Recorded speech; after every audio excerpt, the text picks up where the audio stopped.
Navi's turn to ban.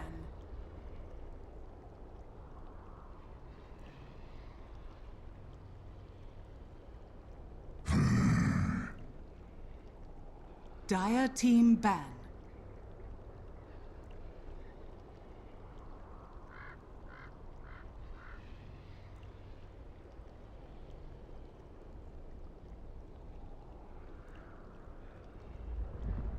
Ten seconds remaining. 5 seconds remaining. Reserve time.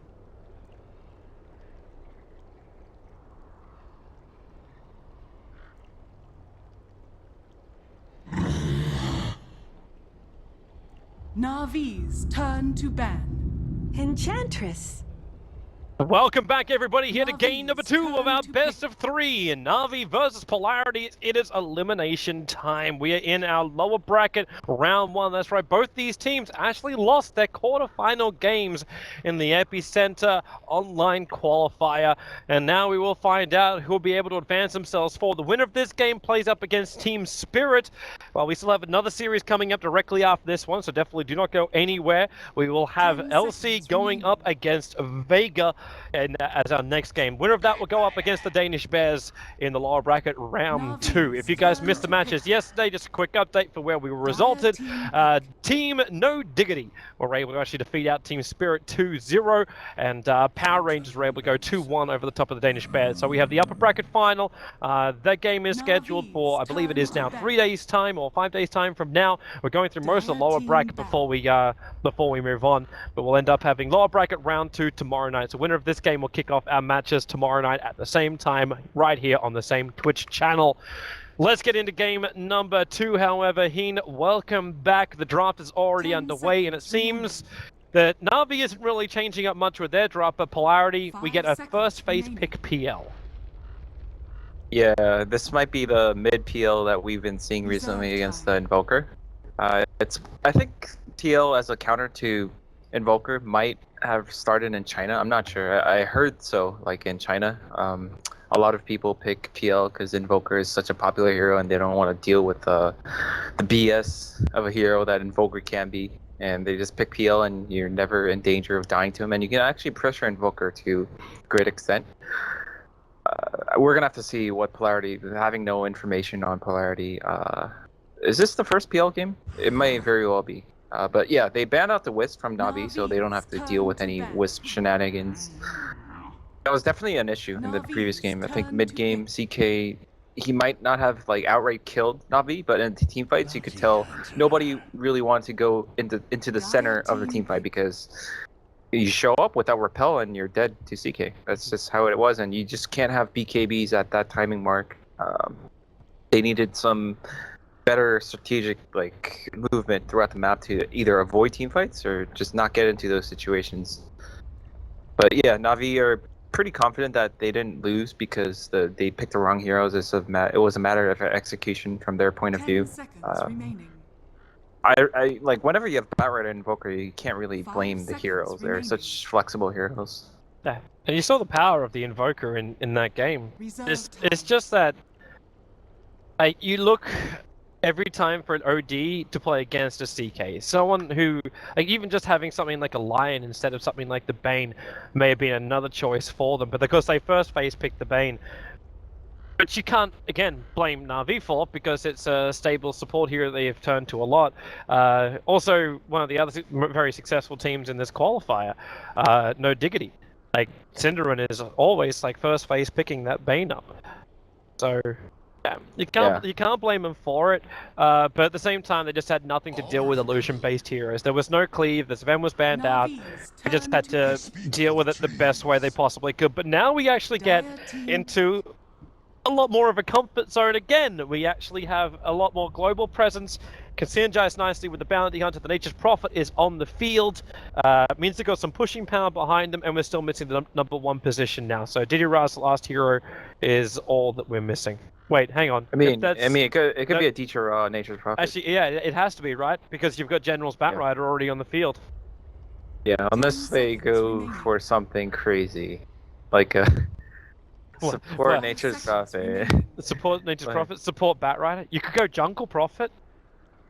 Wouldn't put it past Artstar to give that an Yeah, attempt. some next level stuff like you dual lane the Batrider and Nature's Prophet, and Nature's Prophet. Meanwhile, he stacks like all the big camps with his treants instead of laning with it because you're so strong with the Batrider. Yep. Navi's But yeah, turn to ban. it's like it is gonna be the mid PL from the looks of it. It could be mid PL. At the same time, Polarity also are not restricted at all. Dire team And you've ban. got PL who can go safe lane, can go mid lane. You've got Juggernaut with an Oracle and Enchantress. He easily could play the offlaner as well. Like Bounty Hunter's influence isn't going to be that much if Enchantress is always attacking the bottom lane with the creep and just staying 10 with the lane. seconds remaining. And the Bounty is like, well, I can go and attack the Phantom Lancer in mid lane, but 5 how are seconds you meant to remaining. even kill the PL? Because you attack him with Janada or outside of Ghostwalk, and he doppelgangers away. So this Bounty Hunter has to get Navi's something, turn to what, pick. out of the Enchantress? Lina. Leech off the Enchantress? Dire team Well, I pick. think there is a kill scenario on PL because PL often tends to get 2 points into the lance and 1 point into the Phantom Brush at level 3. So if he doesn't get the doppelganger until level 4, that might mean they have a shot at killing him in the really early game. But Lina pickup for Navi is not one of the heroes that I would have predicted because 10 they only have seconds Batrider remaining. for a catch right now, and Lina is kind of a not 5 actual seconds catch. He's remaining. gonna struggle to get an Aghanim the Yule Scepter. She's funny as well, Reserve going up against a time. hero like Oracle. Because Oracle could potentially just negate all the damage of Lina if it's read correctly. And then you've got Yeah. like 3 different forms of heal to come out as well, so... And not to mention it's the Juggernaut core, so Blade Fury is gonna do work against a lineup like this. Navi, they have so much magical damage, and if they don't burst down the Juggernaut, Healing Ward is gonna do so much work. Because a lot of their lineup, like the way it functions, is based on getting pick-off after pick-off. Like even within the team fight, you can look at it as like you focus down one guy and then move on to the next. But if someone's able to survive because of false promise or just the slippery nature of the PL and Juggernaut, Healing Ward's gonna do so much work. Yeah, at this point, I'd ask the question just so we can find out who's going to win. 10 Okay, go the seconds opposite of what remaining. we say. Who do you feel actually has the stronger laning phase right now? Polarity or Navi? 5 seconds remaining. Laning phase. I still think Navi have a slightly stronger laning phase, Prepare but for you battle. can't underestimate the impact of Enchantress. I think Enchantress is like at the top tier of off-map presence in the early game. She can do so much. Basically, Enchantress can go to whatever lane and win that lane for whoever. Like the Night Stalker lane shouldn't be impossible with the Enchantress help, and the mid, it's gonna be a battle of Enchantress creeps versus Bounty Hunter. Oh, Saneko.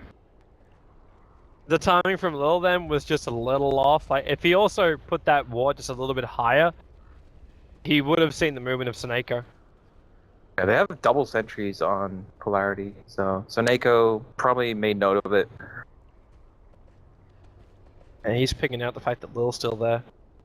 I think It's the double Seconds sentries and to double battle. smoke. It's like Lil's not planning any time inside that jungle if he can avoid it. I mean, if Well, they saw Neko that. They definitely either Lil heard that or he saw that.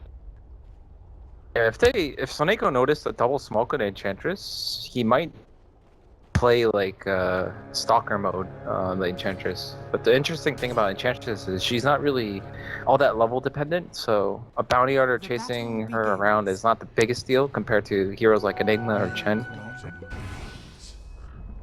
Oh, General taking a lot of damage, but not the worst thing. Trying to contest for that top rune. Looks like Saneko is ready in the mid lane for a courier snipe, but there's nothing to snipe. Courier still sitting back at base with that south. And Saneko, yeah, he is going to stalk him. Try to make life as difficult as possible. And again, we see this dual mid coming out from Navi. Dendi pairing up with Artstyle. Arsenal actually not even going for his stun as his first ability. Like, this is pure harassment against Afro by having the slave available. Yeah, it's you said dual lane, but it's almost like a tri lane at this point. Soneko just following Lil around, making sure Lil's not able to get that smoke off, or make him paranoid so that he's less likely to use that smoke to make plays. And again, this top lane for Radiant is completely abandoned. General has 0 experience. I'm not sure what his game plan is right now. Because the longer he waits, it's going to be harder to lane against this Oracle Juggernaut combo. It was because he stacked. He stacked inside of his own jungle. Snakeo's now realizing there's a sentry ward there as he drags the entire dire creep wave up after him. Yeah, interesting that Soneko went for the boots first rather than the Venom Orb, which is much more common, and he walks into tower range. Scouts his movement down the bottom lane. Lil's trying to find an opening to go onto Didier. Probably started off with the harassment. He did one void already. You're still 2 minutes away from the nighttime arriving in Soneko. Okay, yeah, Lil and Soneko. This is going to be the never-ending battle of the 20 experienced brothers. Yeah, I mean, all they got from a shared centaur. I think the boots on Soneko are just for the Enchantress. Enchantress having 335 movement speed without boots. He needed the boots to catch up to Enchantress. It's just... He's such a dick. It's the best way to describe this action right now. We're gonna have 2 insanely crippled heroes. Look at their levels. I mean, Enchantress has 20 experience, and so does a bounty hunter. They shared one small General, creep. is this the first blood? It should be. Polarity catching out the Bat Rider. At least he got level 2, which means he has some possibility of... Art style. Gonna get rid of the tornado now. He's got a double damage rune. He doesn't actually have like Fairy Fire, and the Sunstrike's coming in from Dendi in case Appa was gonna chase it down, but Enchantress, well, welcome to the game. Enchantress is back in the game now. She gets a kill with the Wild Wing Ripper as Arsal tried to force the issue a little bit too hard, and that's exactly what Dendi didn't want. He was 15-12 CS wise. They were actually completely shutting down Appa and Ninja's ability to farm in this mid lane as a 4-0 PL. But now, yeah, you've actually given a kill over, and that's experience. It's the same level again as Dendi. It's one of those worst feelings, and I think Lil got the EXP for that, as the Wildkin killed the Lina. Yep. Lil's EXP jumped from 20 to 140. No. Normally that wouldn't really mean that much, but considering how much Lil hasn't received. Oh wait, did Snako actually walked away when he knew that Lil was farming, and is probably preparing for a smoke. That's a Hellbear plus a Centaur. He might be a little bit concerned there's an Observer Ward here, or the Bounty Hunter, so throw down the Sentry. Bounty is not here. And now they can smoke up as a group.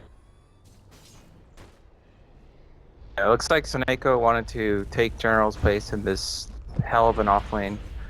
Get some levels on art style, all banned. Fortune's End's coming his way. So one bomb, there's a Centaur, there's a Tomato Smasher, and they actually make it so Afro gets the last hit with the Lance. And he'll also get the Bounty Rune on top river.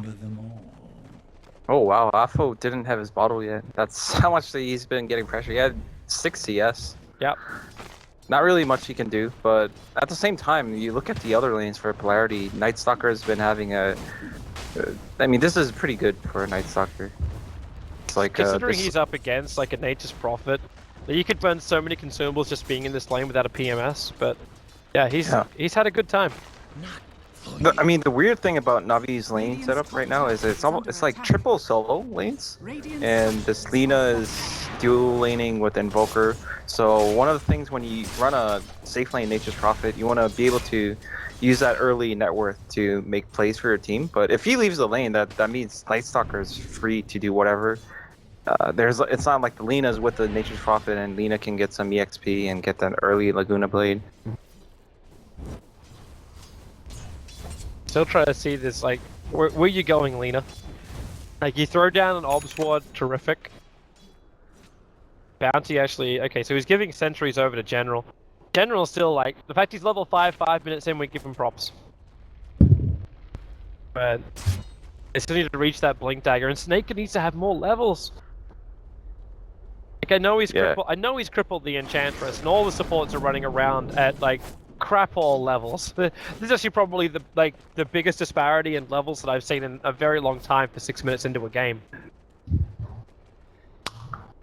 And the net worth for Na'Vi supports is kind of troubling. They're both sitting on 500. It's like these heroes don't do too well by being poor, and Bounty Hunter especially needs to get that track. I mean, track is so important for Bounty Hunter's success. Bounty's on his way down. Is he actually gonna... Okay, he caught the edge of a little moving over. So if they want to, did he run? Oh, that smoked. You actually have Wrath of Nature up. So you can give this a shot. The Observer Ward will be placed, and Snako, well, he should have been aware of this. And now they trigger off the dust. Snako's in trouble. The Void comes out. There's no Impetus damage, but it still should be enough to get through Snako. He goes into the tree lines, goes invis, but still affected by dust. The Sunstrike Phobos will actually run around it. Almost looked like his wing was going to clip that for a point. Polarity 4-0 so far in this game. Yeah, similar pattern to last game where Polarity had a great start despite the prediction we made about the early game. The difference is in this game that Dendy has just had such a better mid game. Better mid lane. I mean, but you have to talk about how much they invested. Artza was there the whole time. That mean Phobos was getting easy levels at bottom. If you can have a perfect laning stage for a Night Stalker, like just no problems, and get levels like this, then you almost always pick Night Stalker. It's just that he's not often able to do so, and the way Na'Vi set up their lanes is, I think Polarity are the ones smiling about this laning phase. Na'Vi got really good vision over on Phobos at the moment. They may have to assume there's also a dire Observer Ward somewhere around here, which is why Arstyle is not just walking forward. Mako's playing with his life. They don't have any reveal. Even with Phobos coming up, they're not walking around with dust. So it's just a straight tower takeout. That was actually the catapult that ended up getting the last hit onto that. This is still very troubling for Na'Vi though. The levels are quite lacking. Lina and Bounty Hunter, how do they get levels? I mean, the laning phase is coming to a close right now. Here they go. Having a crack over on the Oracle. That Sunstrike, in fact, because of the turn from the Oracle, he's going to end up... No, he doesn't survive. Dendy has enough damage. And the Bounty in the middle of this. Afro charging forward. Didira needs to TP out, but the Omni-Slash damage, it'll be enough to get the kill onto Didira before he can be successfully out. Snako just bailed the second that fight began. Oh boy. I think Na'Vi kind of alled in on Dendy's Invoker. The General's been on his own. Nature's Prophet's kind of like whatever. But for those two heroes who had the best time, I like that. It's like Na'Vi supporters are probably going to be saying, "Oh, what did we invest for? Like this Invoker was supposed to have like the greatest time in this game. Yep. He could have had his Midas if he didn't die there, but." And they're actually going both Midas. Like when both Didira as well as Dendy both go Midas, they must really be going for a big mid-game play. They're going to have little presence early on. Snako actually got dusted that time. They caught a glimpse of him at the end. Darkness will now trigger by Phobos as he runs forward. They reveal on Snako. There's your Void. He'll go back in. The dust's going to wear off in half a second time, but the Urn will ensure the kill. Meanwhile, Arstyle just dying up on top lane. Got tracked down by the Juggernaut. And with the two deaths now, that's the tier 1 tower in mid gone. Radiant structures are fortified. Yeah, I think if both Invoker and Nature's Prophet go for the Midas, the problem. They didn't realize the Observer Ward was placed. It was Dira farm. But Dira got silenced up, so we couldn't just TP out, allowing the rest of the Enchantress army to move over. So Midas may be up, but Na'Vi, like, they're bleeding money. The bigger issue is how they're gonna, contest whatever Polarity wants to do, which is like this. They're gonna just run at people, and if you're Invoker and... Well, the answer is you don't. Like, Arstyle again, just... Like, you're not even gonna gain anything from that. You got General on the bottom lane, still desperately trying to scramble his Blink Dagger. You got Dendy, who doesn't want to get involved in anything up on the top lane, because he only just got his Midas, and still needs a critical item. And General does have his Blink Dagger, but like we talked about, it's like the timings are kind of off. Where Invoker and Nature's Prophet, they're only just beginning to get their stuff. When you have a Batrider Blink, you want to be ready with your combos or what have you. But it's like the General's gonna be looking to do stuff right now, and his teammates aren't quite ready. They don't have the track. Actually, Lina does have Laguna, but Artstyle's dying way too much. He's quite poor. He's almost 50% of the kills of Polarity. Yeah. Life is not great for Artstyle, and Polarity don't even need to give them opportunities to fight. Like, Afo knows what he's up against with Dandy, but he's walking around with like Ring of Aquila and another like 1100 gold. He's fine. Like, I don't think he fears really anything. While on bottom lane, because you got an Enchantress and Healing Ward, you can take tier 1 towers at will. Diddy Ra's trying to add some pressure into the mid lane, but like, it's even only like a level 3 on Treants. He doesn't even have a big minion army to force into the tower. Wait until you get an Aghanim as well as a gem over on Polarity. In fact, it looks like they already saw Snako running in. Dust is triggered, and it's a solo kill for Oracle.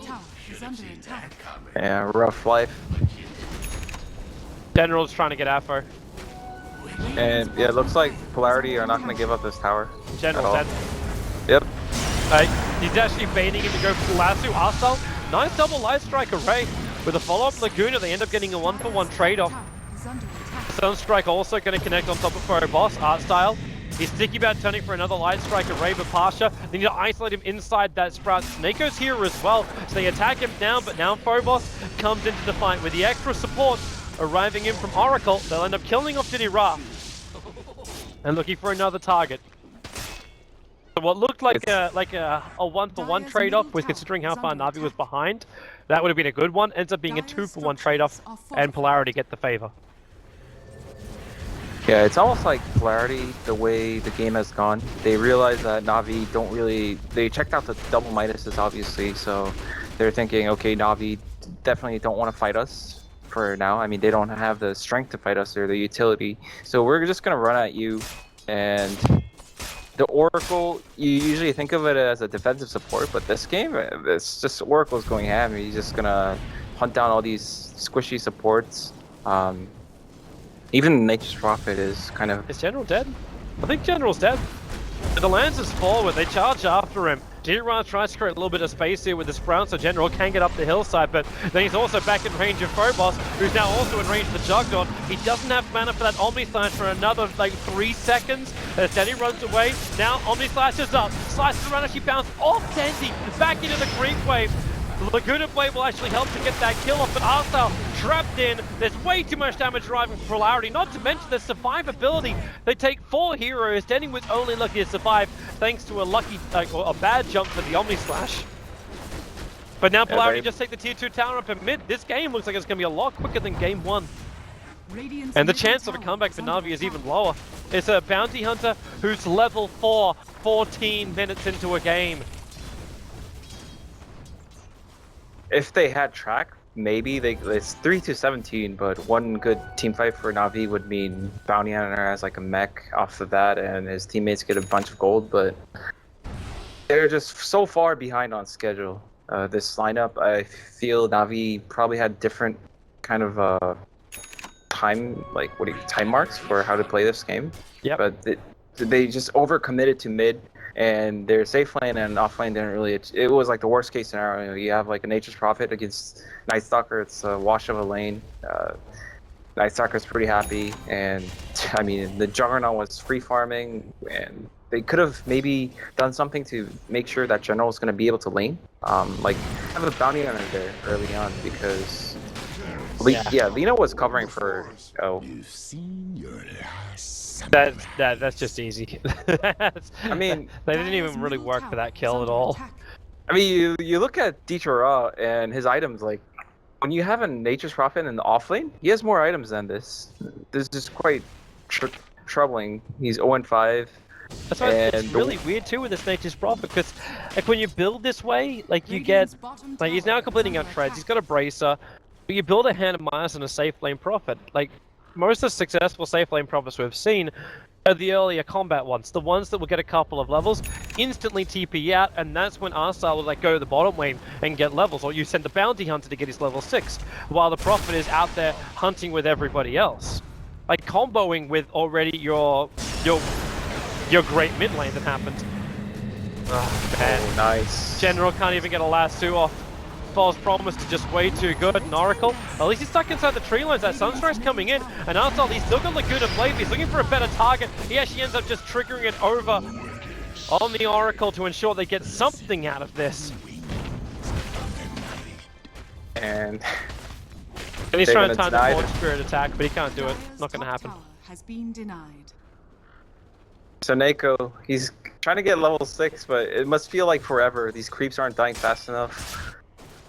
Yeah, we were talking about the Midas on Nature's Prophet. I think Midas in itself on Nature's Prophet isn't wrong, like especially on a one position Nature's Prophet who ends up having to do a lot of damage.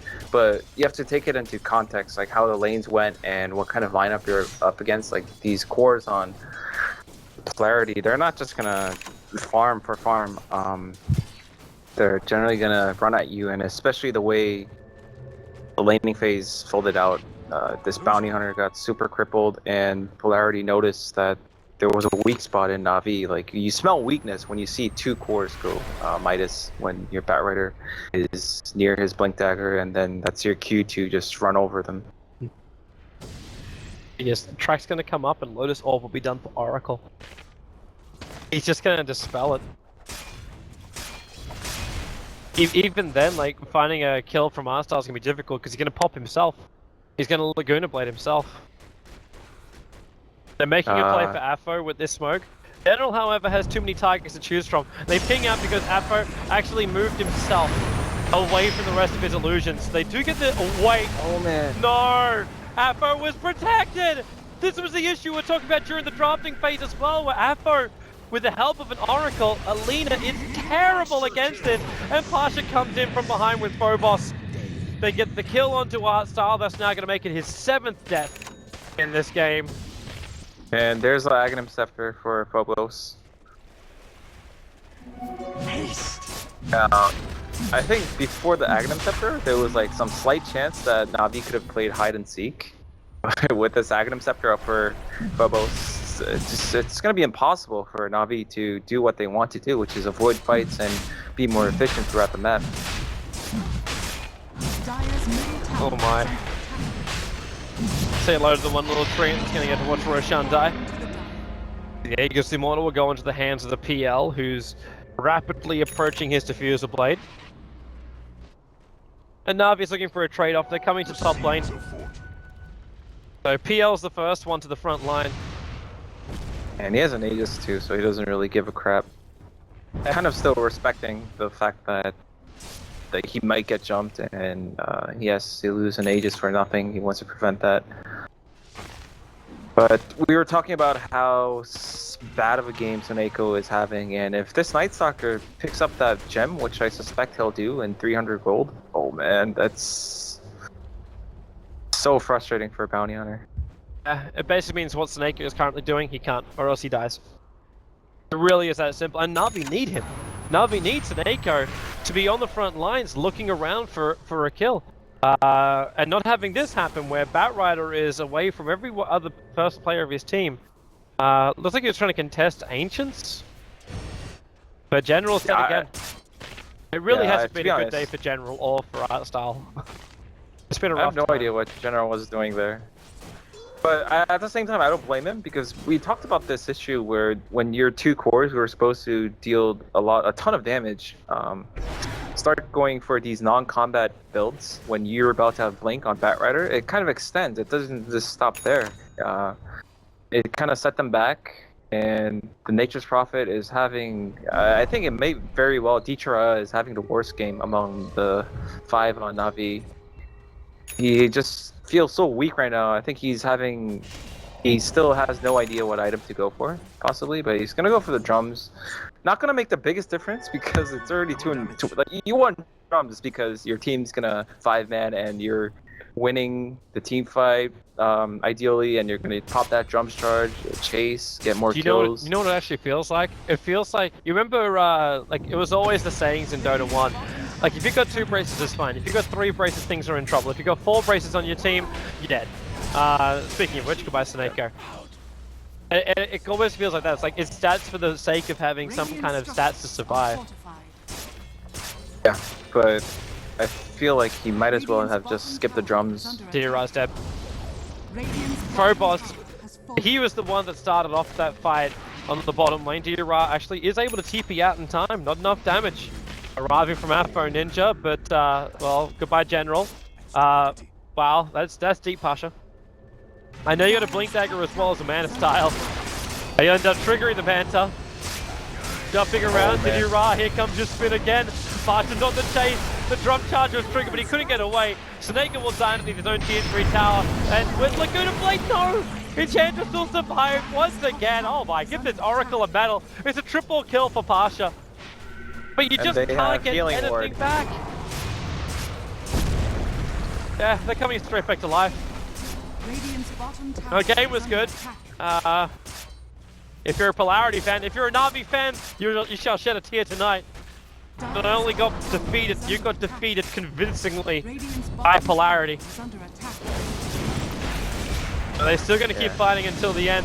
Dandy, nice 3-man tornado. Looking for a little bit of work to be done. He's the only one with real net worth on his side. But what is Polarity really expending? They take out the tier 3 tower. They've still got Aegis to the Immortal. Healing Ward's on cooldown for now, but Artstar just evaporates. The Juggernaut jumps forward. Artstar will buy back, and Polarity, there's a lot of tracks on them, but yeah, they are going to give a little bit of respect and back out. Sunstrike will hit Afro, but he doesn't care. In fact, he's probably the hero on Polarity that cares the least. Yeah, it's just they managed to hold the racks somehow, but we have to remember it's only 22 minutes into the game, and they had to expend a buyback. Not the biggest deal because it was on Alina, but at the same time, there's nothing stopping Polarity from doing that again. Just taking control of bottom, like the Radiant side of the map with their gem, which they don't have yet, oddly enough. Hello, Dira. Hi, Dira. What hit? The Aegis will still trigger thanks to the Treants, but you don't really care if you get a kill on the Prophet. Lil's now going to be initiated on, but Pasha, oh, they're there so quickly. Then for the Omni Slash, General's down, bounces to Snako. He can't go in, but it's a triple kill for the Juggernaut. 31-4 in favor of Polarity. Na'Vi not only are pushing up the daisies, I think they're actually starting to grow a tree stump. Yeah, and only Dundee is left, but it doesn't really matter. I think you mentioned the Invoker has net worth, but he's not the type of hero that can do everything on his own, at least not until he has like more items and more levels. He needs his team to act as meat shields, but they're kind of way too weak at this point to even be meat shields. They just die in like one impetus, like one nuke from Night Stalker, maybe a Phantom Lance here and there. Yep. It's like 2 minutes ago, Na'Vi they must have been like relieved that they didn't get raxed, but it doesn't make a difference. And the game is still going to end the same way, with Polarity forcing the issue, and Na'Vi having no real firepower or combo against it, but Denny will still give it a crack. Jumping in, Phobos. Well, that lasso is still on cooldown when General jumped in, so we actually managed to bait out at least the silencers and that counter initiation from the Oracle. But with one Lance, General, nope, he blinks away from it. But he'll survive. But the sustain from Polarity is still real. Frost will buy back, but as he does so, he loses 2 more of his teammates. Dira jumps to the front lines. The spin is up there from Pasha, so Dira is now down. That's a dieback for him. Omni Slash Shabamba, Lancer does drag Pasha back way too far, so this Juggernaut will finally go down. Intendi almost gets 1,400 gold from this kill. Oracle to TP out, the Flame Break will cancel it, and the Sunstrike to finish it off. And Polarity, they actually feed kills over. Give, what was that, roughly 1,100 more? It was 1,800 gold to the Invoker and 2.7k to a Bat Rider. Yeah, I mean, that was a win for Na'Vi, no doubt, but it's kind of different from last game, where last game Navi's lineup kind of needed time to come online with like the BKBs and levels, but this game, I feel like Navi just completely missed their timings anyway. There were no pickoffs with Batrider the whole game. It was like a defensive, like you have to use your lasso or else we're gonna lose racks, so he just kind of goes in, half expecting to die. And they have no control over Roche. They're not dire, they don't have the best heroes for it. The funny thing is though, like after a fight like that, which I didn't think Polarity would even like grant them, like when they pulled out of the bottom lane, like I was questioning a little bit because I'm like, Polarity should still have a lot of strength behind them, but because Oracle expended so many of his. Hey, wait, no. Beautiful into spin. He could have made a break for the tree line and just used his TP scroll. It would have given him a chance to get away to safety. Nako's now going to TP out directly in front of Polarity. But yeah, after that last fight, thought for a moment that maybe Na'Vi would have a way to come back.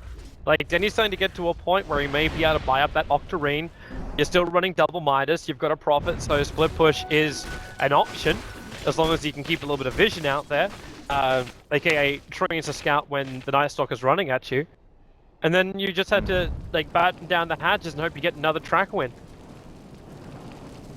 Well, I can kind of see your point, but at the same time, Dendy's having an okay game, but Nature's Prophet, Teacher his Midas really hasn't done much for him. He's poorer than most Furians would be if they hadn't gone for Midas anyway. Of course, like it's not all his fault that the game turned out this way. I'm not debating the fact that he's definitely weak. Snako, no. You don't achieve anything from this. Apart from potentially walking at the Sentry Ward or the fresh gem that was picked up. At moments like this, like, okay, a tier 2 tower gets ready for a tier 1. This is just the mechanics of Profit. General's looking for someone to grab, he can get a counter to, but now he's going to realize that he's being watched. Yeah, and in 10 seconds, it's going to be nighttime, so... Ooh, just get all the farm you can during daytime, Navi. That's what they're attempting to do. What is Jurara even... Is he actually going for a BKB in this game? I think it's Aghanim Scepter. Like, BKB this early on Nature's Prophet, that's just asking to lose, basically. He's probably gonna... But the Ag's only gonna do something if they can defend this push. Being 2 lanes of ranks down, that's not gonna help. Also, feeding off your courier in the middle of a fight is also not going to help. The Wrath of Nature kicks through.